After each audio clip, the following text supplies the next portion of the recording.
Merci de votre fidélité à notre antenne. On va parler de la redynamisation de la filière soja. État des lieux au Togo, deux acteurs qui s'y connaissent, bien sûr invités en plateau, comme là, Kadjakadé.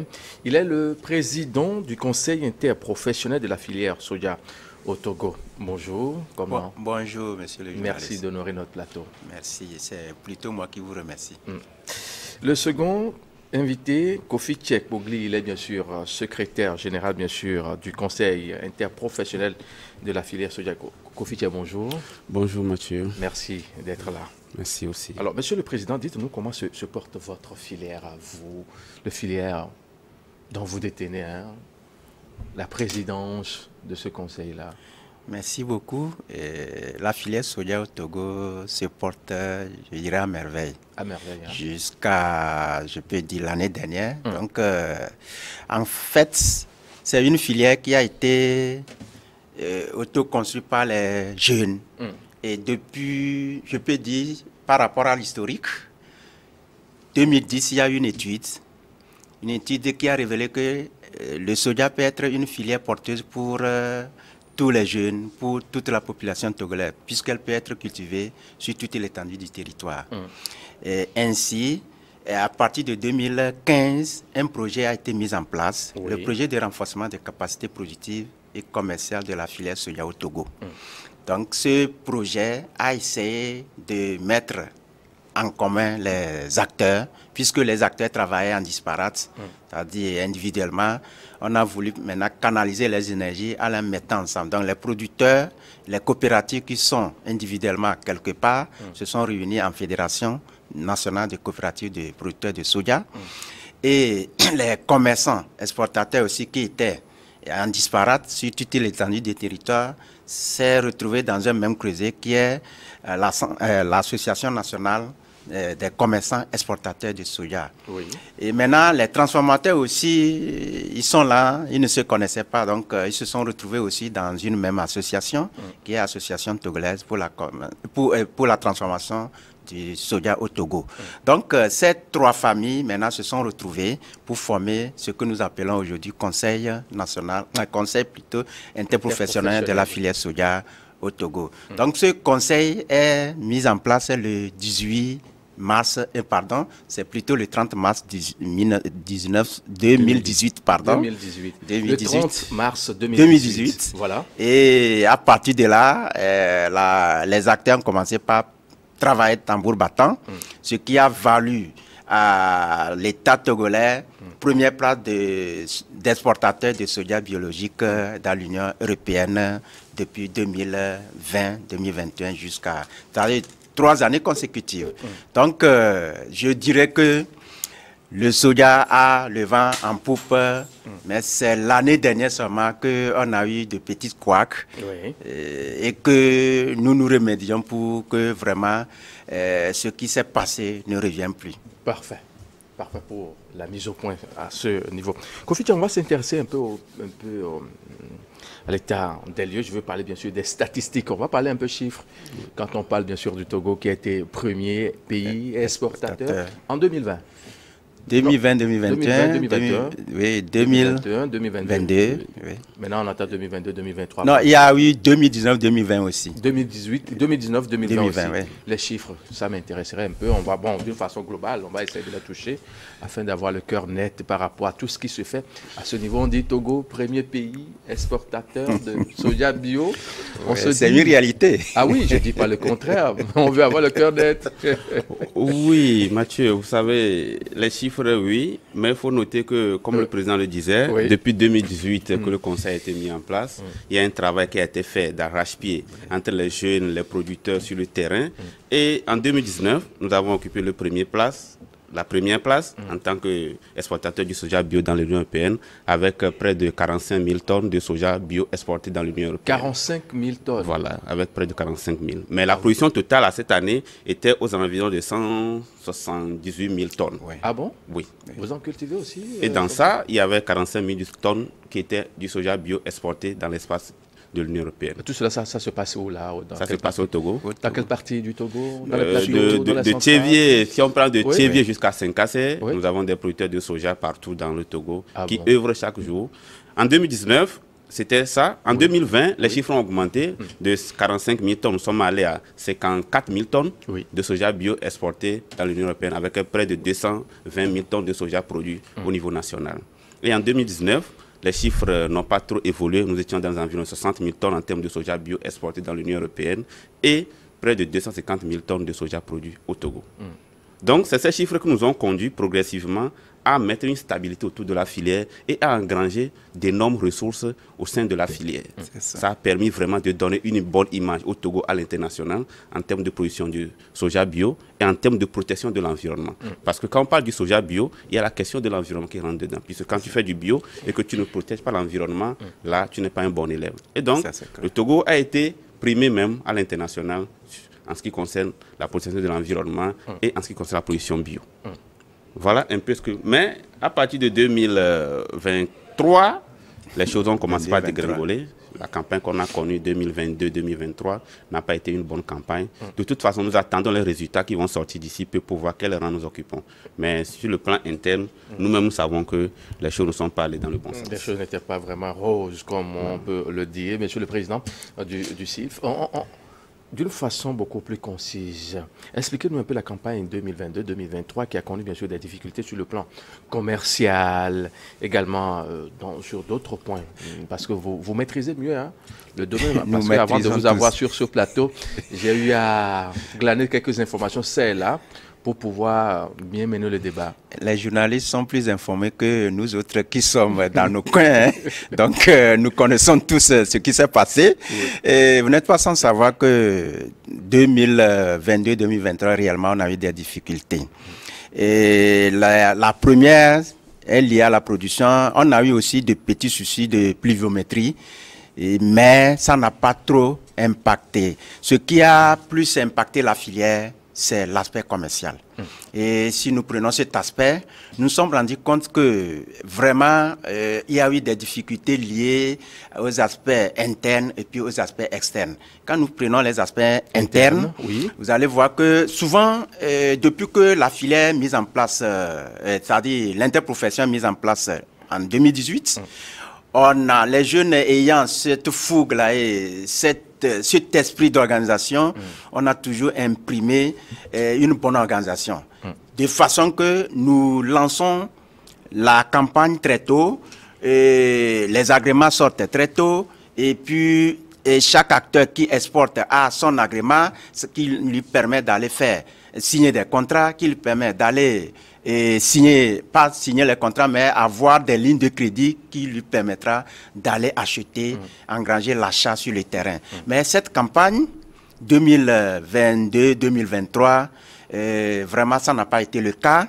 Et la campagne que nous lançons début octobre a été lancée vers mi-novembre. Qu'est-ce qui s'est passé?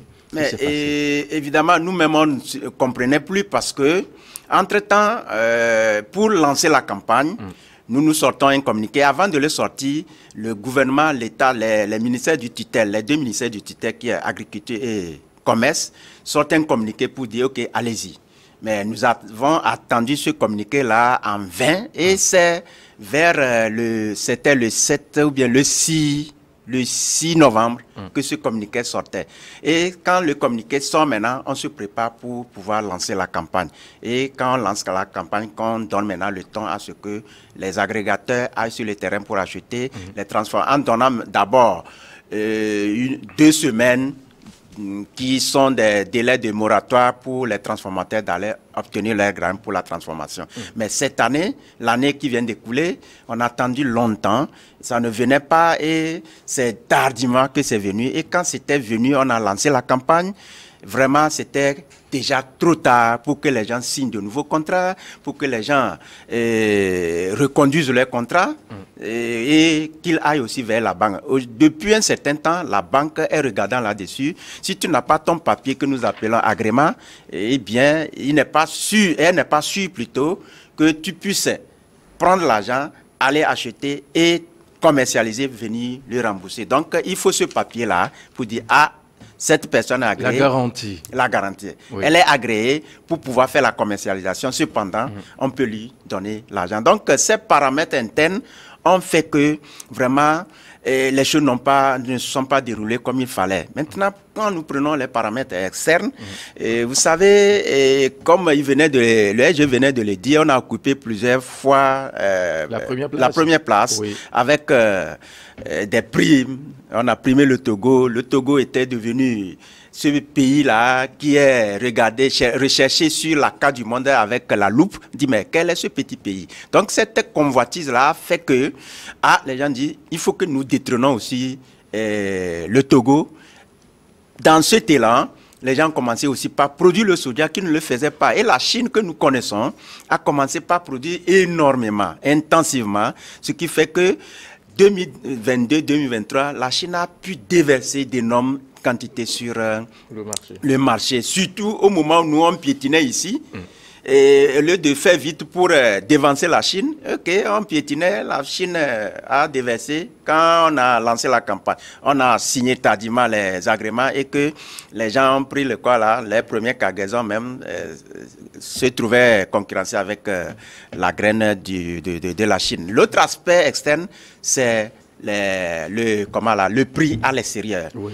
Les prix au niveau des bourses, cette année, n'ont pas été comme il le fallait, de façon que même notre graine qui est qualitative et qui est aussi appréciée par tout le monde, bien sûr que c'est arrivé là-bas, le prix baissé au niveau de là ne pouvait pas permettre de pouvoir prendre assez et partir. Ce qui a fait que non seulement les paramètres internes et externes ont contribué à ce que les acteurs ne puissent pas acheter massivement. Et moi je pourrais dire aussi le retard qu'a pris l'État, si je le dis ainsi, pas seulement l'État, mais typiquement les ministères du tutelle ont fait que vraiment nous nous sommes retrouvés avec toute une masse de graines sous les bras des producteurs. Et que jusqu'à, je peux dire actuellement même, certains encore continuent pas à détenir ces graines. Et ça fait que ça constitue un goulot d'étranglement pour le développement de notre filière là. Parce que si je n'ai pas vendu, je ne peux plus aller au champ. Oui. Si on n'a pas vendu, on ne peut plus produire. Ça, c'est clair. Ça va servir à quoi finalement? Kofi Tchekpogli, vous, comment ont été ces relations du SILF avec les ministères de tutelle, quand on sait que le communiqué ou bien le OK doit être donné à tel moment pour permettre aux uns aux autres de vaquer librement à leurs préoccupations. Et ça a traîné jusqu'au début du mois de novembre 2022. Qu'est-ce qui n'a pas marché entre-temps? Bon, mais Mathieu, il faut noter que la campagne dernière, le 6 a fait son job. Tout ce qu'il faut réunir comme document, envoyer au ministère de tutelle pour qu'on puisse nous délivrer le communiqué en question et nous laisser la voie pour aller faire le lancement de la campagne. Tout a été fait. Mais nous avons attendu longtemps sans ce communiqué et sans le OK d'un ministère pour avancer. Et en fouillant, nous avons compris qu'au fait, il y a cette question de la transformation de la matière première au Togo avant son exportation. Et donc, nous voulons faire référence aux deux unités de transformation, Togo Soja et Soja Organique, qui sont installées sur la plateforme industrielle d'Adétikopé. Donc, PIA, voilà. Il fallait d'abord approvisionner ces unités de transformation-là en graines de façon suffisante avant de laisser les exportateurs exporter les graines au Togo. Mais on s'est confronté au fait que ces unités aussi n'ont pas pu acheter toute la graine. C'est vrai que les autorités ont joué le jeu en retardant effectivement la libre circulation pour laisser les acteurs pouvoir commercer, exporter. Ils ont retardé. Au moment où ils retardaient, nos partenaires qui achetaient le soja au Togo, ils étaient en train de chercher la graine. Et quand ils n'ont pas l'autorisation, ils vont ailleurs pour chercher. Ah oui. Ils sont partis ailleurs pour chercher les graines. Le temps qu'on est revenu dans le marché pour leur dire, voilà, nous sommes prêts, ils disent, ah, j'ai déjà pris telle quantité dans tel pays, il faut patienter. Dans la patience où nous étions, au même moment, les prix ont dégringolé. Voilà. Au niveau international. Ce qui fait que vous allez constater qu'on a lancé avec un prix, à un moment donné, les prix ont carrément chuté. Ceux qui ont acheté et stocké, ils ont vendu à perte. Donc, oui. Beaucoup d'acteurs aujourd'hui dans la filière soja vous diront que cette année ça n'a pas marché parce qu'il avait acheté cher et il a vendu moins cher que ce qu'il a acheté. Et donc, chacun a un petit déficit. La balance est déficitaire. Donc, les ministères du tutelle, aujourd'hui, nous pouvons dire que les relations, on communique, on discute chaque fois. Mais parfois, nous sentons qu'ils veulent décider les choses à notre place sans nous consulter. Par exemple, cette question de transformation des graines avant l'exportation devait être discutée entre nous et nous allons trouver la formule pour le faire, pour ne pas bloquer les acteurs qui vont exporter aussi. Ça n'a pas été fait au cours de la campagne dernière. C'est ça qui a amené beaucoup de difficultés aujourd'hui. Comme le président le dit, des producteurs aujourd'hui ont encore des graines sous leurs mains. Ils n'ont pas encore vendu. C'est vrai que, vu aux dernières nouvelles, quand on a fait la rencontre, quand ils étaient descendus au CIFS, puisqu'il y a un groupe de producteurs aussi qui était venu au siège du CIFS pour comprendre pourquoi ils n'arrivent pas à vendre, pourquoi les graines sont chez eux, que fait les commerçants. Et avec eux, aujourd'hui, quand ils étaient venus, on était à 80 000 tonnes, mais au dernier recensement, pour voir quelle est la quantité encore disponible, nous étions tombés à près de 20 000 tonnes de soja non vendues encore qui sont disponibles au Togo, auprès des producteurs. Mais quand on prend les commerçants aujourd'hui, ils ont près de 60 000 tonnes de soja encore dans les magasins à Lomé qui ne sont pas vendus. C'est beaucoup. C'est beaucoup d'argent. Alors que nous sommes à la veille encore d'une nouvelle campagne de commercialisation. C'est le comble. Qu'est-ce qui va se passer? Donc aujourd'hui, c'est de voir avec ces ministères de tutelle, de faire en sorte que cette continuité que nous avons dans l'exportation puisse être là. Mais s'il y a encore une rupture, où on n'a pas encore les contrats en continuité, ça veut dire que ce qu'on a vécu cette année, c'est petit, puisque les gens ne continuent pas à produire. Oui. Nous revenons actuellement d'une tournée où on est parti dire aux producteurs, produisez, nous allons acheter, produisez, on va acheter pour transformer, produisez, les commerçants sont là. Mais si on ne nous laisse pas le feu vert très tôt pour organiser le marché extérieur, ça veut dire que nous aurons un problème qui serait plus grave que ce que nous avons connu en 2022-2023. Parfait. Vos ministères de tutelle, c'est le ministère de... Le ministère du Commerce, le ministère de l'Agriculture, oui, premièrement, et le ministère du Commerce aussi. C'est les deux qui font partie des ministères du tutelle. Ils sont à l'écoute. Voilà. Béni, forcément, avec son collègue du Commerce, j'aurais parlé bien sûr de ADG, du ministre ADG, bien sûr. Ils sont à l'écoute et ils vont veiller au grain à ce que l'on puisse avoir la paix dans ce secteur-là. Mais il y a une question. Au début du mois de juillet dernier, nous avons vu des articles sur une tournée des remobilisations, comme le SG vient de le dire, des acteurs sur l'ensemble du territoire. Est-ce à dire que la filière en soi est en perte de vitesse? Nous l'avions déjà dit. Je l'ai dit.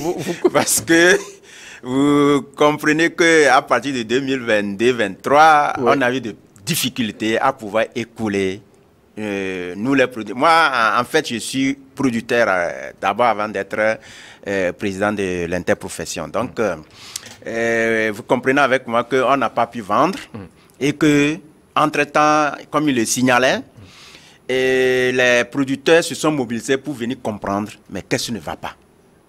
Donc, déjà, si nous prenons ces informations, ça veut dire que la filière va aller vers peut-être, je peux dire, dans la perte de vitesse, comme vous le dites. Et là, nous n'allons pas vouloir ça. Parce que, avant de revenir à votre question, c'est que nous voulons que vraiment la filière là tienne. Parce que toute la population togolaise se repose sur cette filière. Je ne sais pas dans quelle famille on ne produit pas le soja. Et si on le produit, c'est parce que ça rapporte. Et si on ne fait pas bien et que vraiment cette perte de vitesse amène la filière dans le gouffre, eh bien, les producteurs, la masse paysanne, la masse céréale va se chercher encore.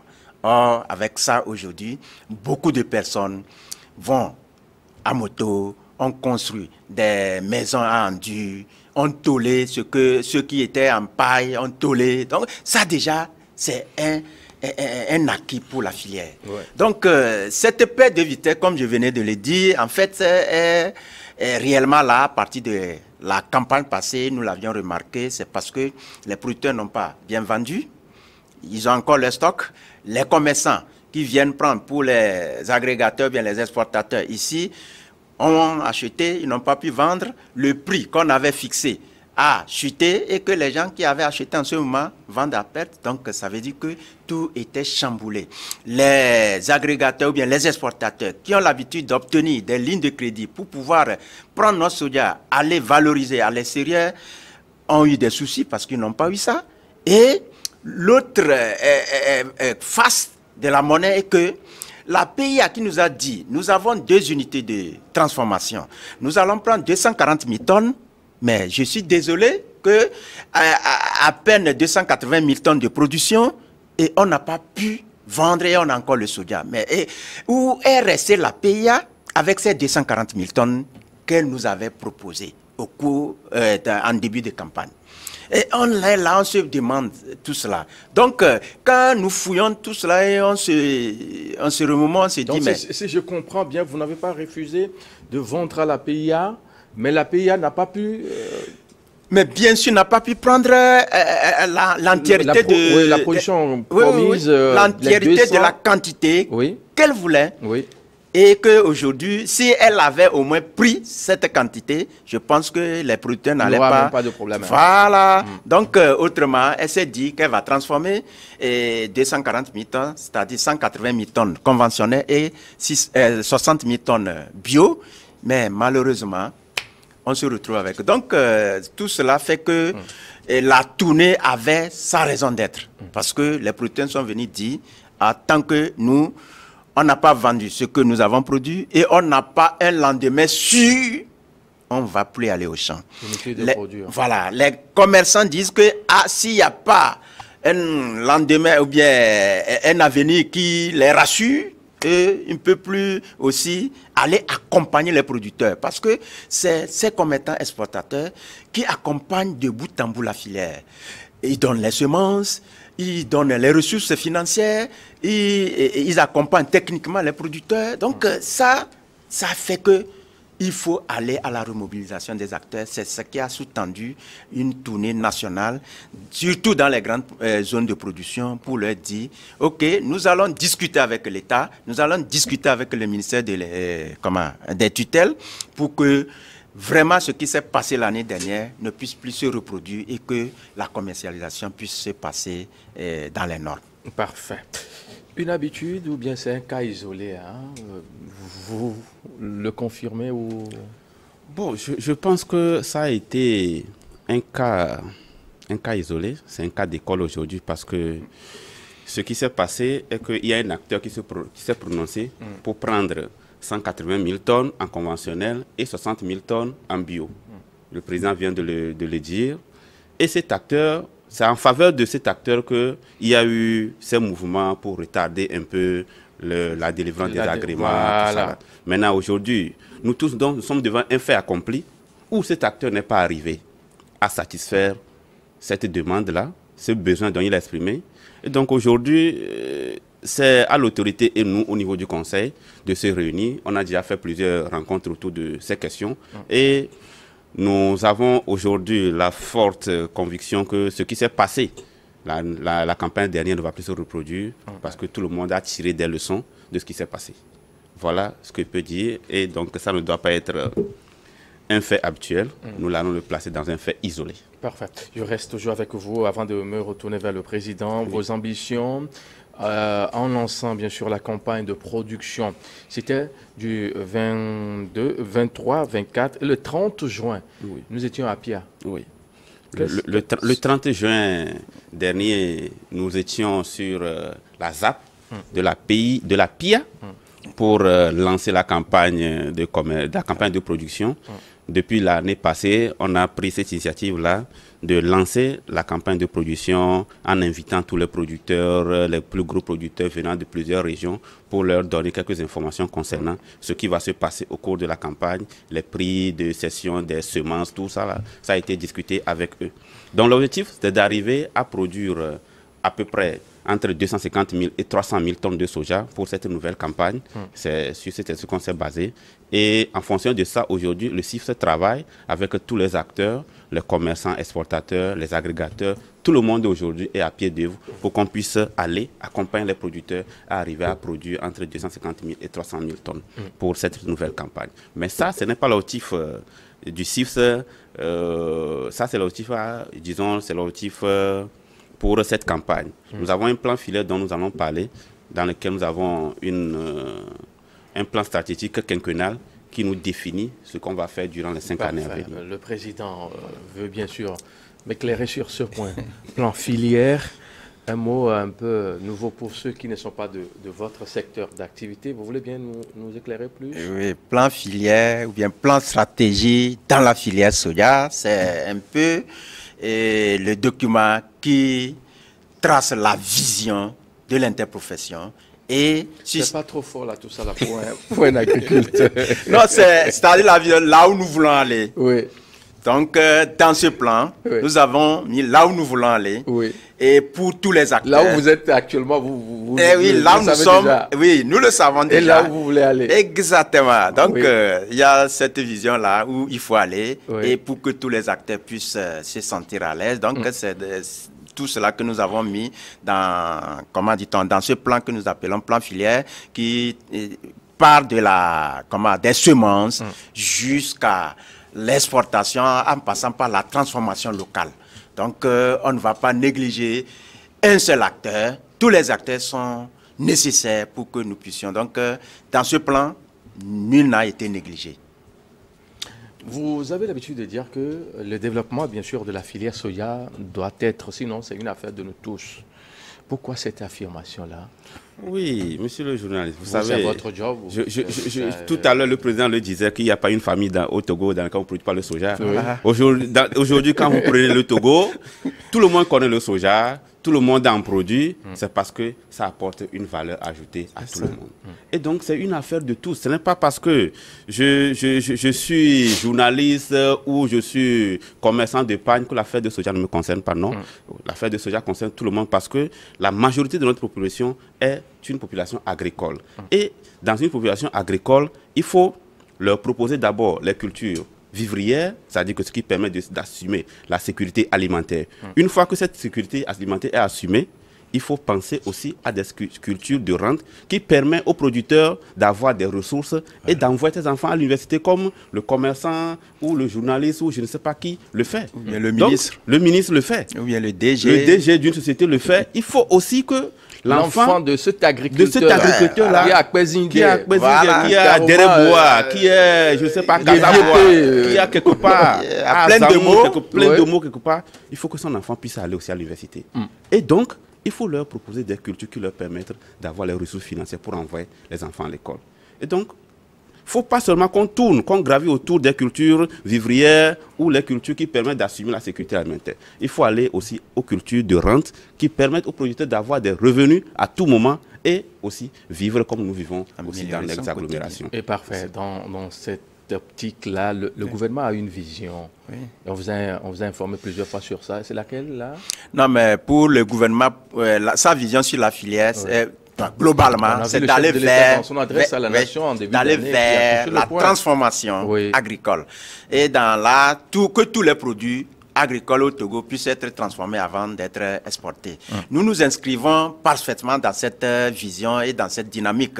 La preuve, le plan filière même a donné une grande place à la transformation du soja et avant son exportation. Donc, nous nous inscrivons très parfaitement avec la vision du chef de l'État, qui est de transformer les produits agricoles avant d'aller à l'extérieur. On veut manger à notre faim grâce à cette transformation-là. On dit le Togo a produit des tonnes de soja, mais difficilement on arrive à avoir des galettes de soja sur le territoire. Les bonnes dames qui nous servent ça devient de l'or. Oui, parce que le prix ou bien par rapport à quoi? Il y a le prix, il y a la taille même de la galette. On en a suffisance au pays, vous produisez beaucoup, vous financez. Oui, Mathieu, vous savez, nous en produisons énormément du soja au Togo et tout ce qu'on produit au Togo ne peut pas être consommé au Togo. Il faut forcément, même si on transforme tout au Togo, il faut forcément exporter une partie parce que c'est une grande quantité. Mais on sent comme s'il n'y a pas vraiment ces produits-là. Oui, laissez-moi vous expliquer ceci.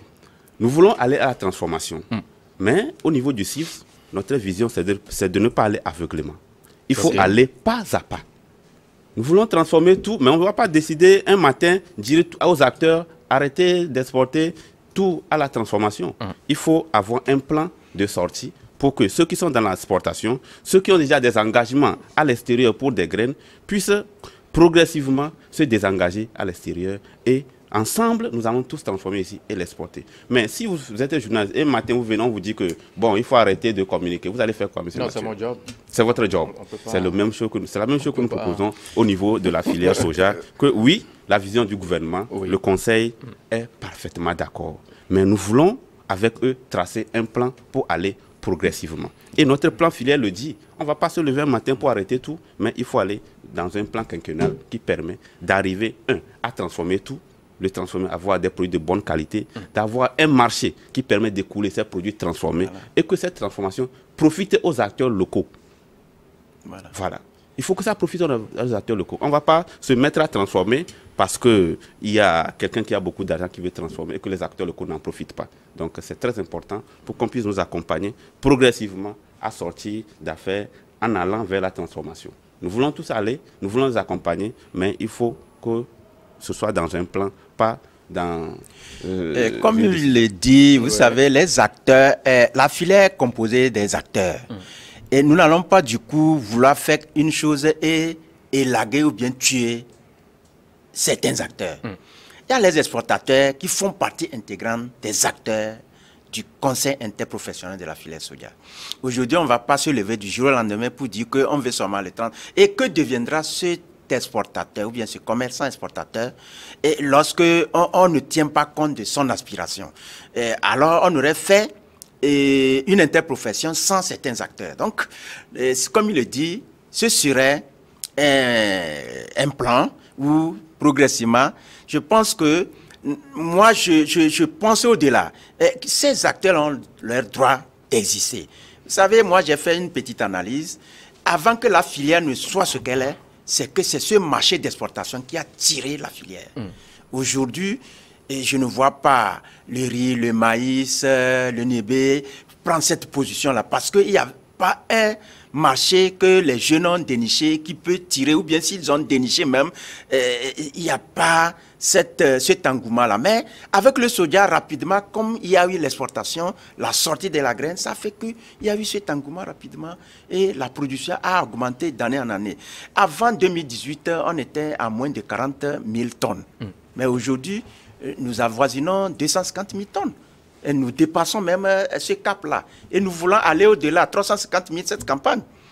Vous voyez, donc il faut nécessairement qu'on distingue et que chacun puisse faire son job. Mais en disant que tu fais ton job, ne piétine pas l'autre. Ça veut dire que même si vous allez exporter, n'exportez pas tout pour que le transformateur ne trouve pas la graine pour la transformation. Voilà. Alors, les défis, selon vous, qu'il faut relever pour une parfaite croissance de cette filière-là, M. Pougli? Oui, aujourd'hui, les défis à relever sont différents, d'ordre assez différents. Et le premier défi, aujourd'hui, nous, au niveau du Conseil, c'est de mobiliser tous les acteurs à rester dans la filière. Parce que les gens veulent sortir, vu les problèmes de l'année dernière. Mais il faut qu'on ait de l'assurance pour que tous les acteurs restent dans la filière. Ça, c'est le premier défi. Le second défi, c'est la qualité des produits que nous envoyons à l'extérieur. Nous avons dit que nous avons été premiers exportateurs du soja pendant un certain nombre d'années. Au même moment, en envoyant un certain nombre de volumes sur le marché, ça crée des problèmes de contamination, tout ça. Et nos pratiques aussi sur le terrain font que les acteurs, surtout la base, les producteurs, ne respectent plus les critères de production bio. Donc, il faut qu'on arrive aujourd'hui à ramener la raison pour que tout le monde puissent savoir, c'est le bio qui tire la filière. Le jour que le bio n'existera plus, la filière va sombrer. Et que tous les acteurs comprennent que il faut tout faire pour préserver la qualité biologique du soja que nous envoyons à l'extérieur. Et dernièrement, je crois qu'il faut que l'autorité aujourd'hui rassure les acteurs, si c'est par un communiqué ou je ne sais pas quoi, rassure les acteurs que oui, nous sommes d'accord sur ce que vous faites.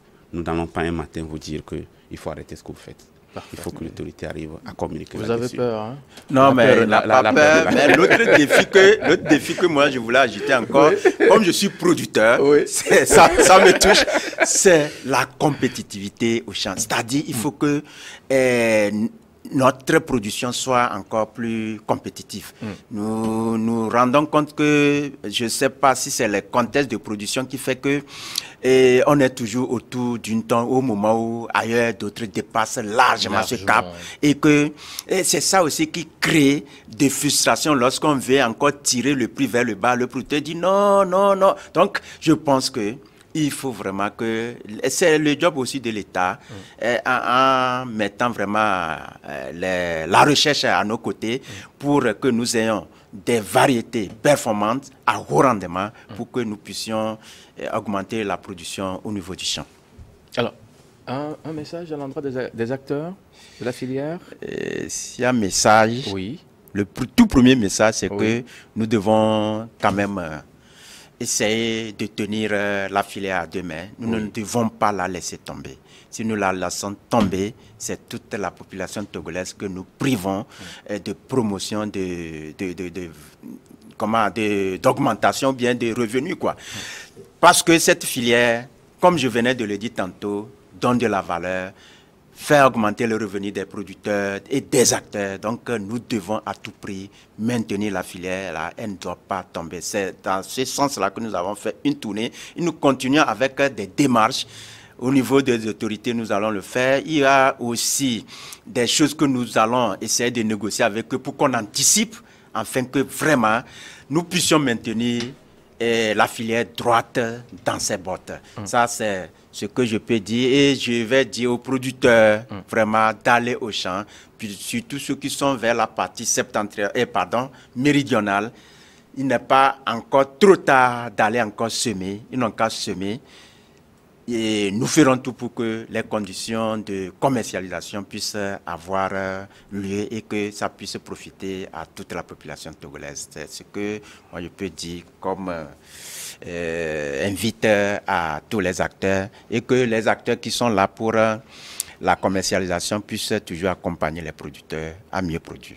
Et qu'en est-il, bien sûr, de l'ouverture des dossiers d'agrément, là? Et par rapport à ça, je pense que nous avons déjà pris les choses à la hauteur de la mesure et que nous avons préparé déjà les conditions.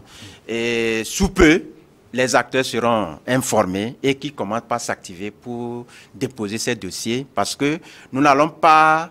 le fait comme par le passé où quelqu'un amène, on étudie, il faut que tout soit centralisé, qu'on puisse voir ceux qui sont en mesure d'obtenir l'agrément et lorsqu'on aurait fini ça, on soumet pour que les agréments sortent à temps avant que nous commencions la commercialisation. Parfait. Donc, sous peu, déjà ce mois, nous sommes au 1er et je suis sûr que ça ne tardera pas à sortir d'ici demain. Merci, Monsieur le Président.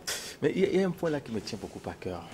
Comment ça se gère, la communication, au sein, bien sûr, du CIF, vu qu'à un moment là, certains confrères ne font que parler de vos problèmes, relaient ici, que ce soit dans la presse écrite, presse en ligne, radio et télé, on en parle. Qu'est-ce qui se passe concrètement? Comment ça se gère, la communication? Y a-t-il de quoi que sinon on est là, c'est notre job, hein? On n'est pas aussi trop cher. Mathieu, non, le CIF, quand le CIF veut sortir officiellement, nous connaissons les voies par lesquelles le CIF sort officiellement. C'est le président, c'est le secrétaire, c'est le vice-président. C'est les trois voix souvent que nous écoutons quand on veut parler du CIF. Mais comme vous l'avez constaté, nous avons constaté aussi qu'à un moment donné, Ah donc nous avons fait un constat qu'à un moment donné. Donc vous-même là, vous êtes comme nous autres également, voilà, vous suivez l'actualité qui est faite à votre place. Il y a une actualité vraiment, il y a des gens qui vraiment mouillent le maillot à notre place. On s'est dit, mais quel intérêt ces gens ont en mouillant ce maillot, en parlant de nous comme ça. Mais en fouillant derrière, on s'est rendu compte que dans chaque maison, il y a un acteur de la filière soja. Et donc, il en parle. Ça se discute autour des pots de tchouk, ça se discute autour de la bière, nos documents, ça sort, ça. Et donc, chacun trouve de l'intérêt pour la filière soja. Et donc, les gens ont pris à bras le corps ce qui se passe au CIFS et le mettent à ciel ouvert. Donc, parfois, nous-mêmes, nous sommes... Oui, c'est vrai. Ça dit qu'il y a des informations qui sont là-dessus. Voilà, il y a une surprise qui arrive parfois sur certaines informations. Parfois, ça vient des hautes autorités. On nous envoie un certain nombre de parutions. On dit, ah, c'est vous qui avez écrit ça. On dit, mais depuis quand? Et quand on voit dedans, on voit qu'il y a des informations, des trucs que les gens... On ne sait même pas là où ils trouvent ces informations pour étoffer leurs journaux. Et donc, bon, c'est de bonne guerre de toute façon parce que pour nous aujourd'hui, c'est la visibilité du CIFS et que nos actions soient visibles. Une fois que ce que communiquent ces journaux n'est pas nuisible à quiconque, c'est bon. Mais là où ils communiquent que c'est nuisible, je crois que c'est des journaux à qui on doit faire des appels pour que la façon de communiquer soit plus profitable au CIFS et non que ça nous nuise à notre interprofession. Merci bien. Voilà. Kofi Tché, merci d'être passé. Merci. Monsieur Komlan, c'est déjà la fin. Merci. Qu'est-ce que vous aurez souhaité dire? Merci. Non. Merci. Merci. Merci. Il n'y a plus rien à dire. Juste merci. Merci de nous avoir invités pour qu'on puisse au moins parler de l'interprofession parce que ça fait partie de la visibilité que nous recherchons. C'est notre devoir, nous, de vous servir chaque temps. Kofi Tché, vous êtes le secrétaire général du CIFS? Oui, secrétaire général du CIFS, je ne peux que vous dire merci. Chaque fois que vous nous invitez à venir parler du soja, c'est que vous rendez un grand service au peuple togolais. Donc nous vous remercions. Merci beaucoup, monsieur. Il faut dire qu'ils sont très très bien habillés sur ce plateau, mais quand vous les voyez au champ... Merci, Komlan Kadjakade, vous êtes le président, bien sûr, du Conseil interprofessionnel de la filière soja. Merci d'être passé. Kofi Tché Kpogli, vous êtes le secrétaire général. Merci également. Messieurs, mesdames, merci pour votre fidélité et à très vite. Merci.